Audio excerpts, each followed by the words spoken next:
E aí, jovens vencedores, tranquilos? Que bom ter você aqui mais uma vez. Dessa vez, mais uma semana, nós vamos continuar a leitura de Êxodo, continuando no capítulo 4, da onde a gente parou. A gente parou no versículo 18 em diante.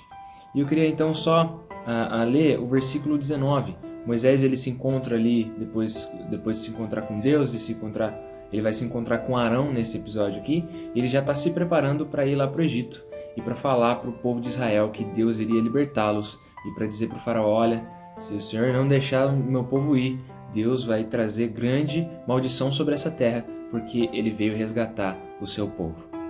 Bom, no versículo 19 diz assim: O Senhor disse a Moisés em Midian, volte para o Egito, porque já morreram todos os que queriam matar você. Bom, quando a gente lembra sobre as desculpas, as tentativas de fuga da missão de Moisés, Deus então fala para ele, olha, Deus encoraja ele, o tempo inteiro e diz assim para ele, olha, pode voltar, eu sei o que eu estou fazendo, os que queriam te matar já morreram, você está seguro. Deus então encoraja Moisés para a missão que ele iria fazer.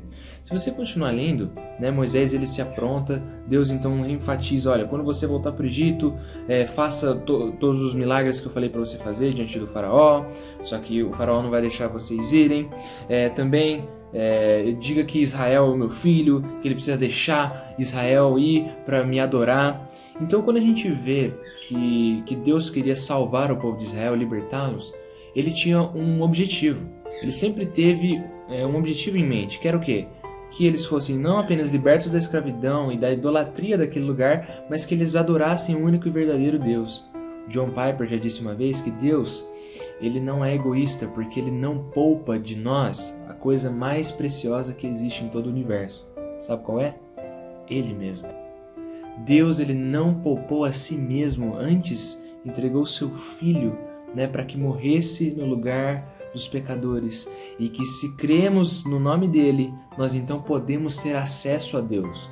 Ou seja, galera, o bem mais precioso que existe na nossa vida não é a nossa família, não é a nossa vida, não é os nossos bens, não é a nossa reputação, não é o nosso caráter, não tem a ver com a gente.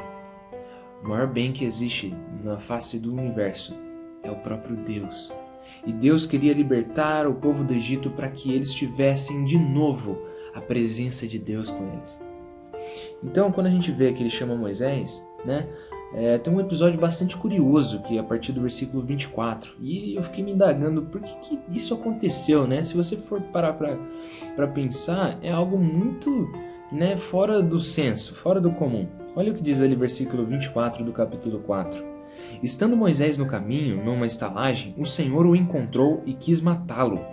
Então Zípora pegou uma pedra afiada, cortou o prepúcio de seu filho e com ele tocou os pés de Moisés e lhe disse, sem dúvida você é para mim um marido de sangue. Assim o Senhor o deixou. Ela disse marido de sangue por causa da circuncisão. Vocês estavam ouvindo o piado, Eu aproveitei para chamar ele aqui, meu amigão.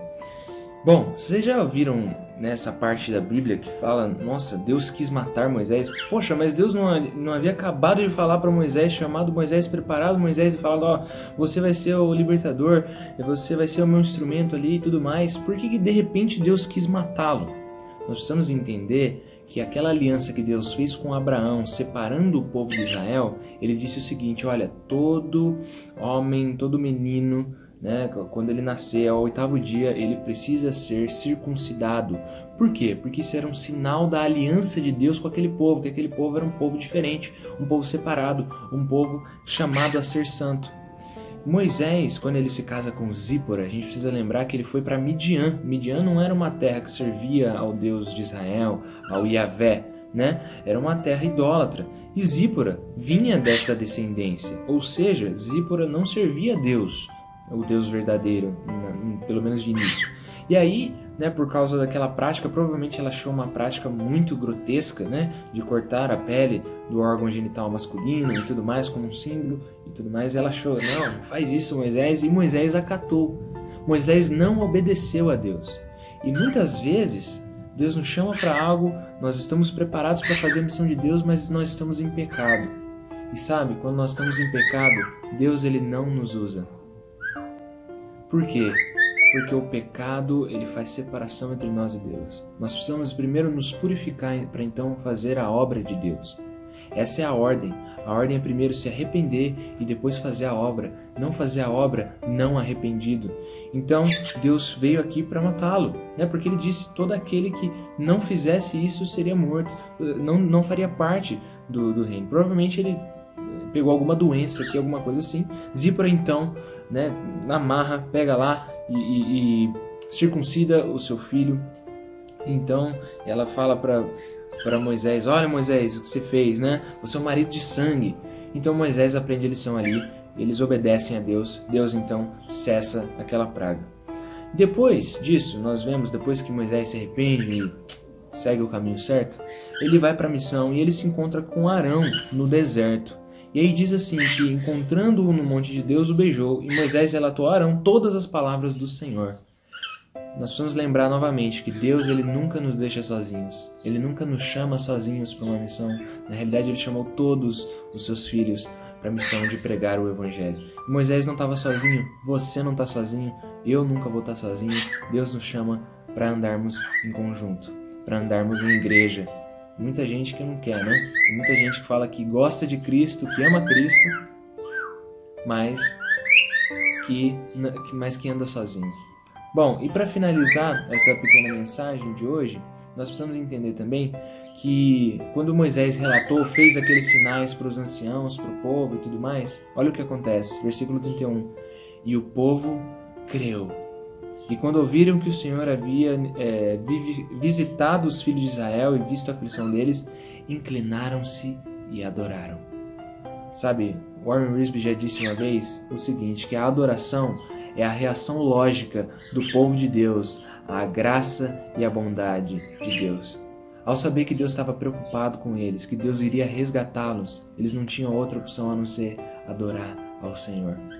Quando nós fomos salvos pela graça, quando nós entendemos que fomos resgatados, ou que somos resgatados do Egito, do pecado, quando nós entendemos o que Cristo fez por nós, a nossa única reação é gratidão, é adoração a Deus. Nós sabemos que Deus não poupou o seu próprio Filho antes o entregou por nós, quando ainda éramos pecadores. Essa é a grande mensagem. A Bíblia, ela o tempo todo nos mostra vislumbres do que seria a redenção mais lá para frente no Novo Testamento. Moisés então e Arão estão preparados para enfrentar agora o faraó, mas eles não estão sozinhos, porque eles estão com o Deus do universo, que veio resgatá-los por simples graça e misericórdia. Essa mensagem fique no seu coração, lembre-se, é pura graça, é pura misericórdia, é amor. Deus te abençoe, falou!